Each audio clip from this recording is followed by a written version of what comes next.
My name's John Graham, and I'm the badass Granddad you didn't know you had. I'm here to tell you another story in my adventures. This one about helping depose a dictator in Africa. And also in these episodes, I'll offer some tips on taking risks and living a life with meaning, courage, and passion. Anyway, as part of my work with the Giraffe Heroes project, I help people stick their necks out, get involved in trying to solve public problems that they're most concerned about. And I do that all over the world.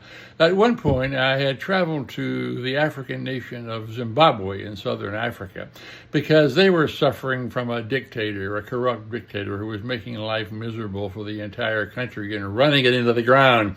So I was over there to help activists organize themselves so they could do a better job of getting rid of this guy and getting someone better. I was in the capital city, Harare, only for a day or two, and when the secret police realized what I was doing and began following me. Now, that was not a good idea because it cramped my style and also presented some dangers for all the people I was talking to. So I had to slip the tail, so to speak. And I realized that the thugs were pretty stupid, and they thought for sure, because I was a white guy, I would be hiring a car and driver to move around the country, or at worst, that I would hire a car from the airport and use that. But I didn't do any of that. I wasn't that dumb.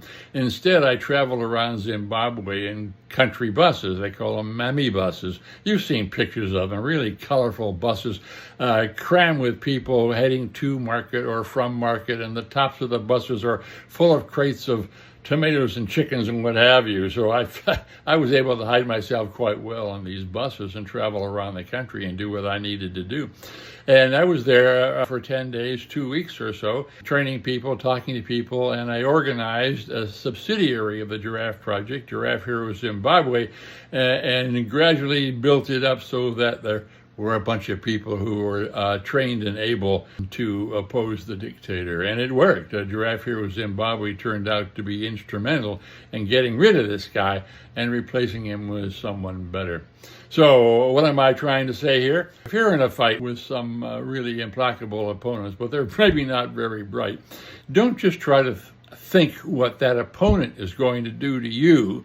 Try to get that opponent to take the wrong guesses on what you're going to do. It works like a charm.